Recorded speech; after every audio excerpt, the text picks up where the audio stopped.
Okay, so the figure below shows a rectangle PQRU. So it's PQRU. So this will be a rectangle.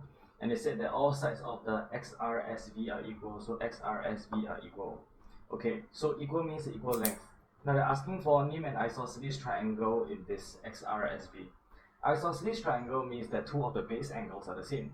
In order for the two of the base angle to be the same, right, the sides need to be equal.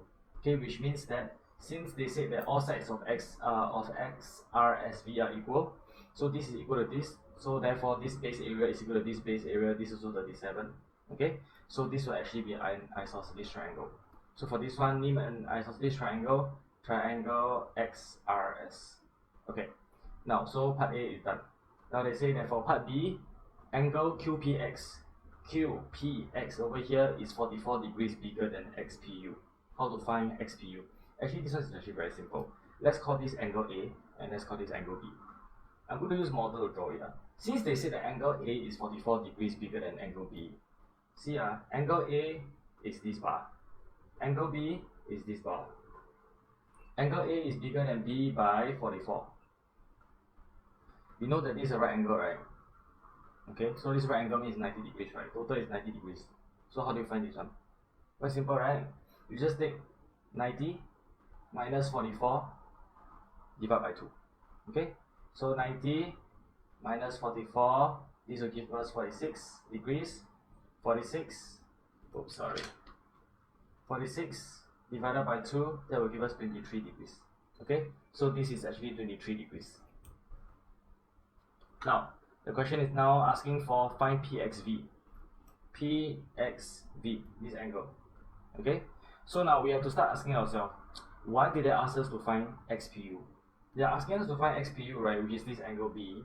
Do you see that these two lines are parallel? XS and PU, they are parallel, right?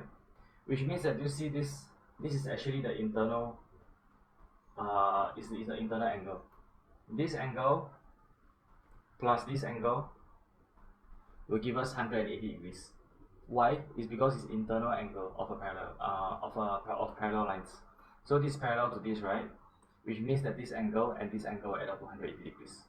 In order to find this question mark, we have to find this angle first. Now what is this angle? Remember just now they told us that XRSV, they are all equal, which means that this XR is equal to this, is equal to this, and this is equal to this. Okay, so this tells us, right, that also, you see that this is a diagonal.